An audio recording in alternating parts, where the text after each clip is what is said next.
What's up, guys? It's your boy Short Stack P, back with another video. Today a little bit more somber and sad. Kirk was doing one of his prove me wrong debates, tours earlier this morning at a Utah State College, and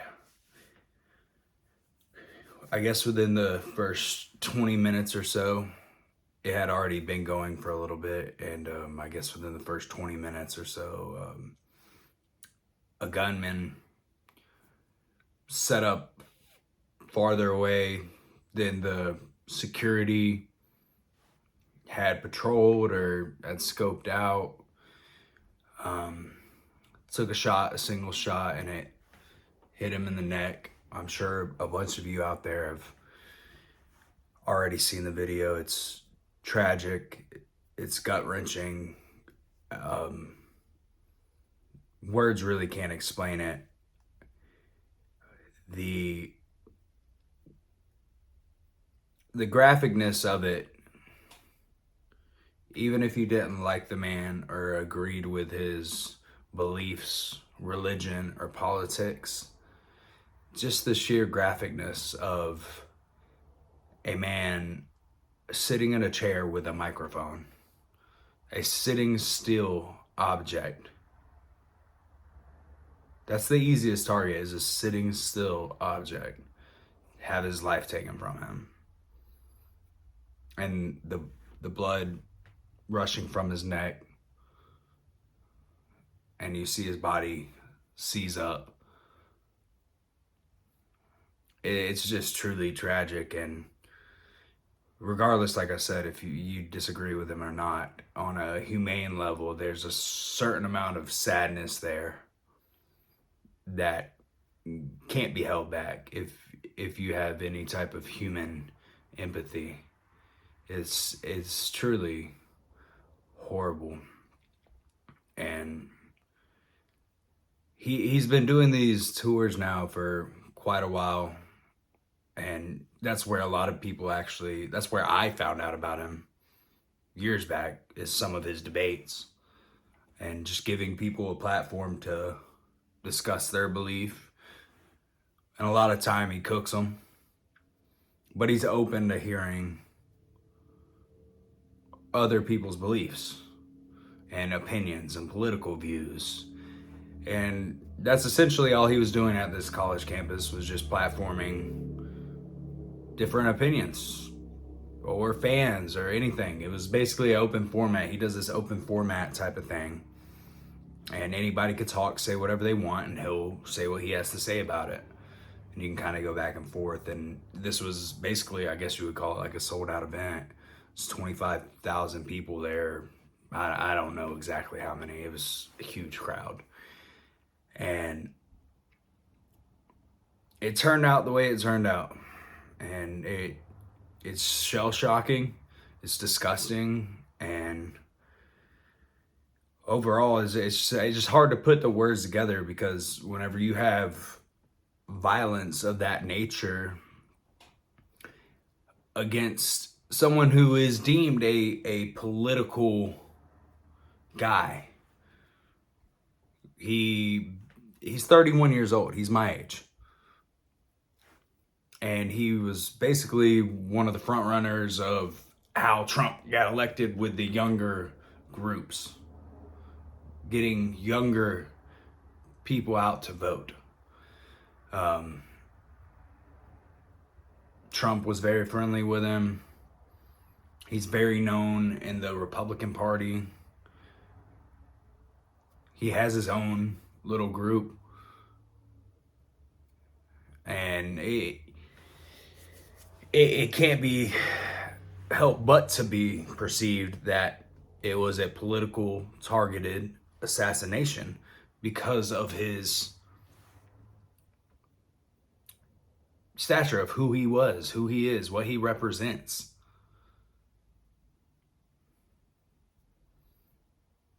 And if you go back a year ago, Trump was just targeted.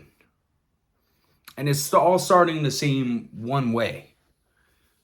You know, for a while it was perceived as the Democrats was the little guy and, you know, the not big voice.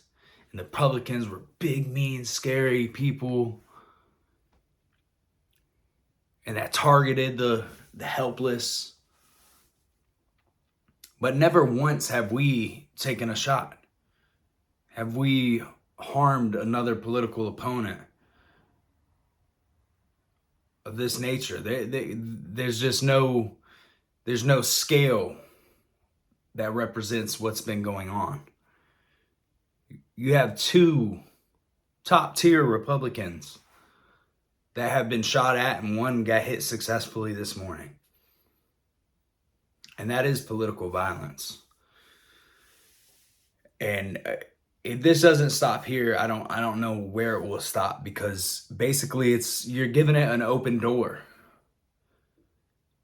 of, okay, now the Republicans don't even want to talk about it.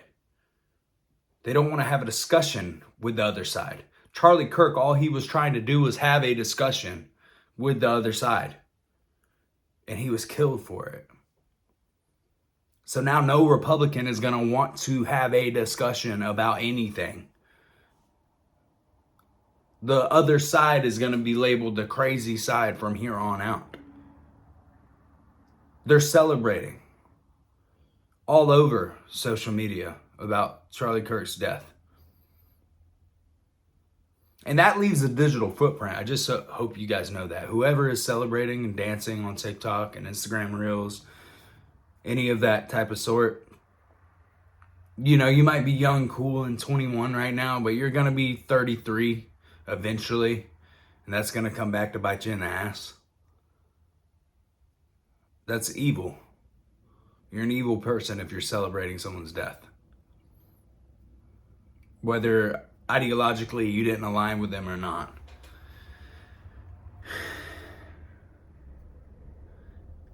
And the man had a family. He was a father of two. He had a 3-year-old daughter and barely a year-old boy. Probably just started walking. He was my age, guys, 31. 1994. My same age. Beautiful wife, beautiful kids. Not a convicted felon. Not a rapist. Not a drug dealer. Just a guy with a dream and had some beliefs. And in America, you're allowed to express those beliefs. Unless you're a Republican, you get killed for it, I guess. This is very sad and disturbing. I got my wife behind the camera. She's gonna kind of read and get me caught up on where we're at, kind of on the news with everything. That's just kind of the recap throughout the day. It's been a very frustrating day for me and my family. We like Charlie a lot. We've watched him a lot. And so I just kind of wanted to make a video and share my condolences and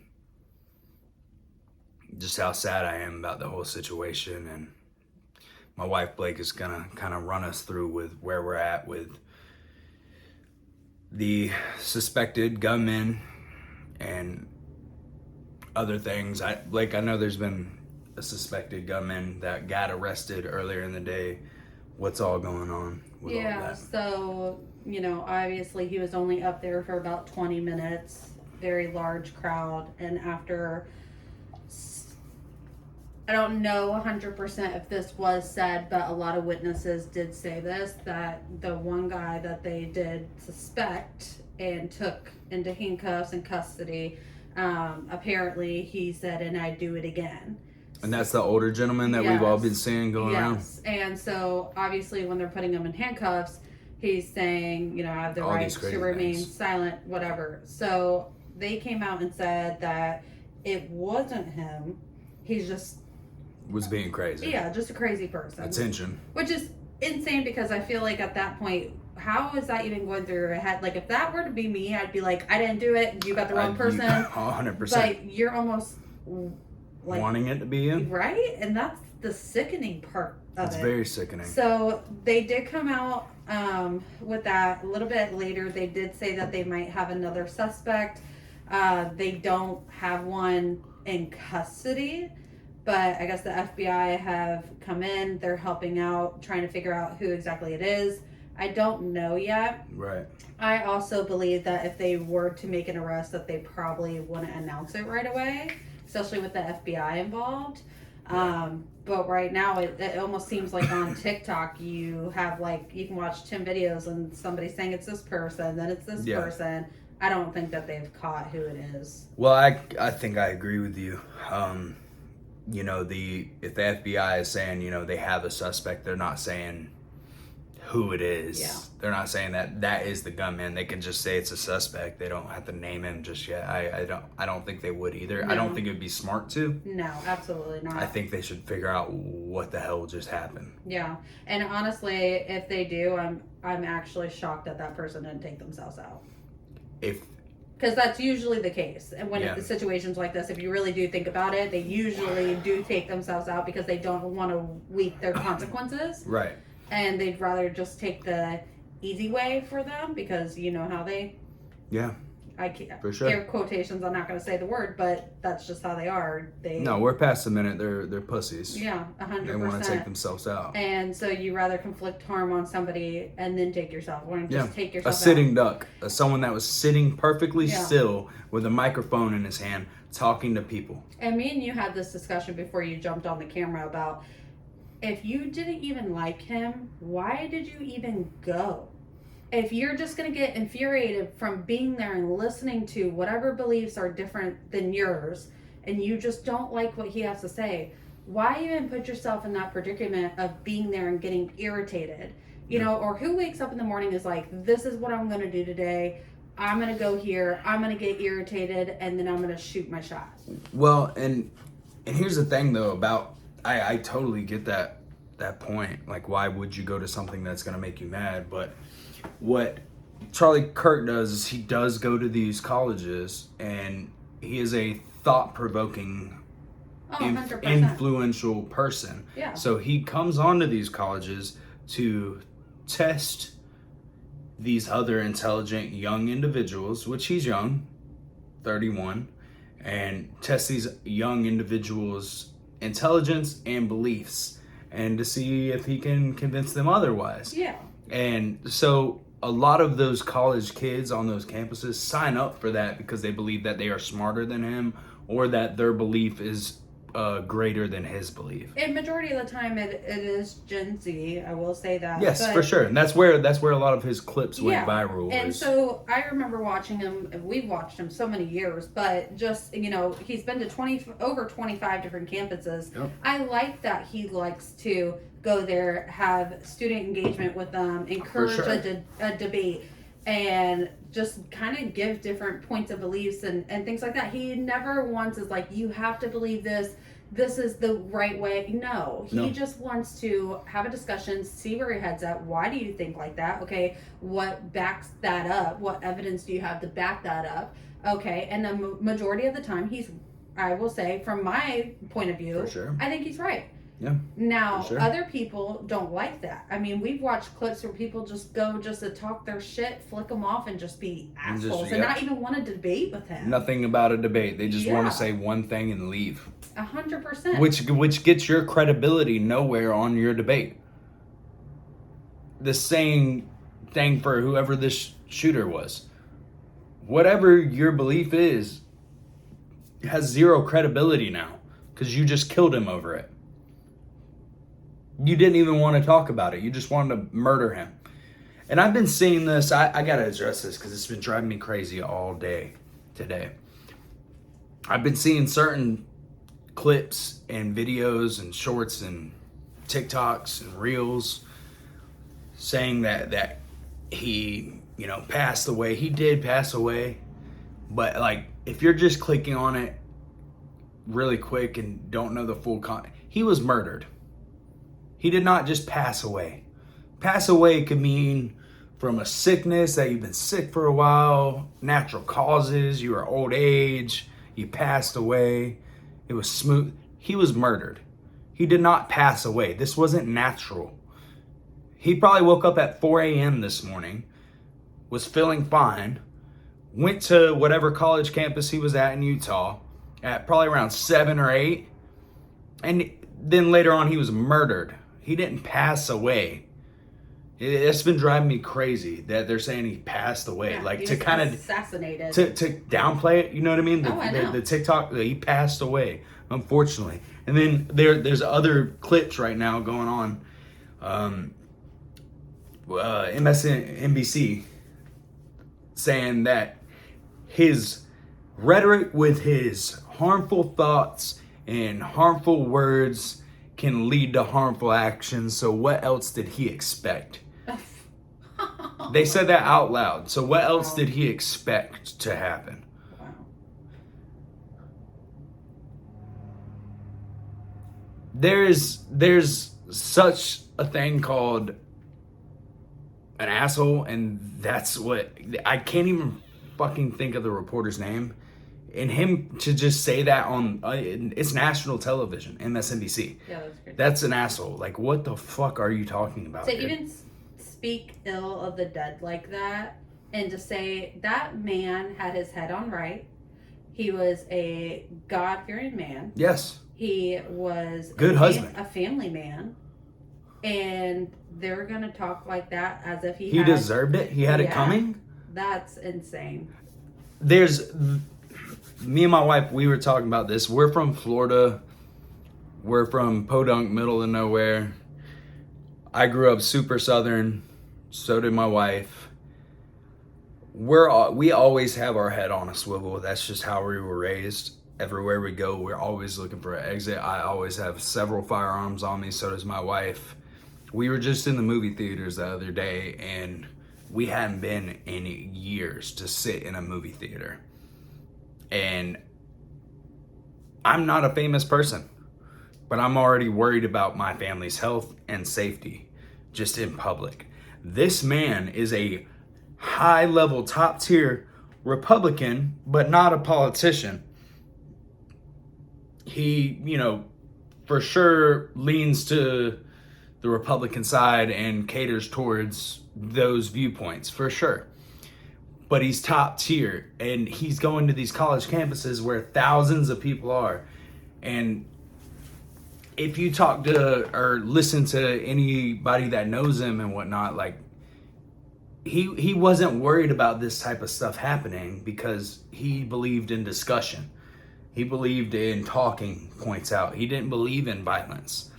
And also, he's not affecting people's rights, enforcing laws. He's not the president. His security detail is administering the local premises right around it. He's not expecting a 300-yard range shot to go through his fucking neck.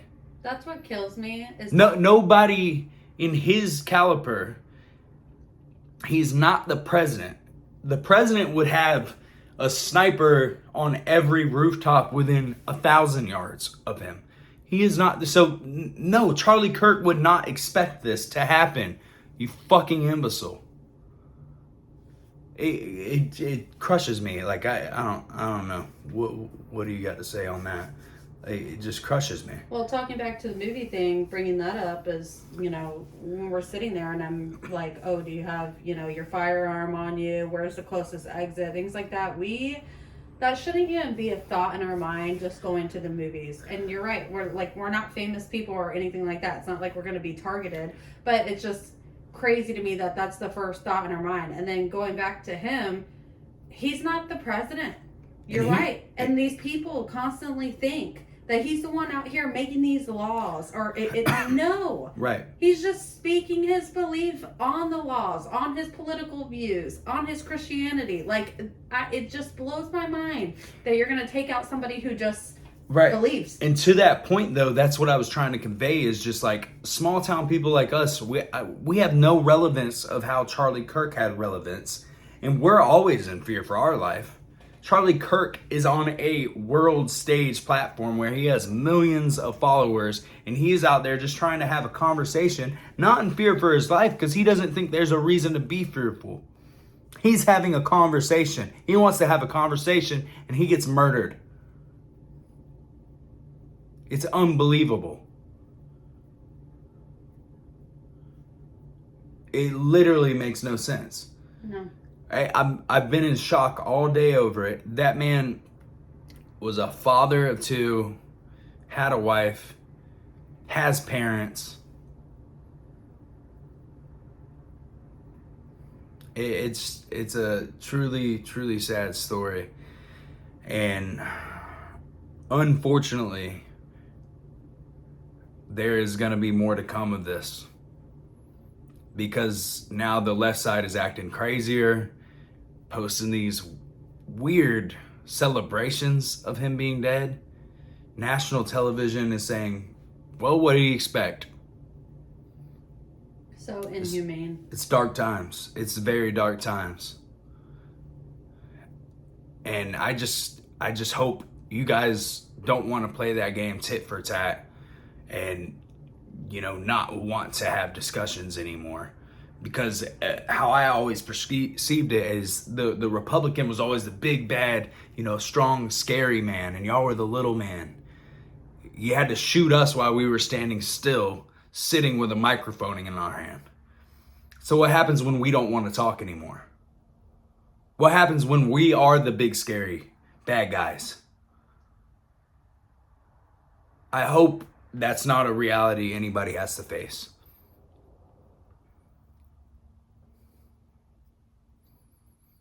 We need a reality check, guys. It's dark times we're living in. It's a sad day. Rest in peace, Charlie Kirk, and my prayers are with your family and your children. We'll see you guys on the next one.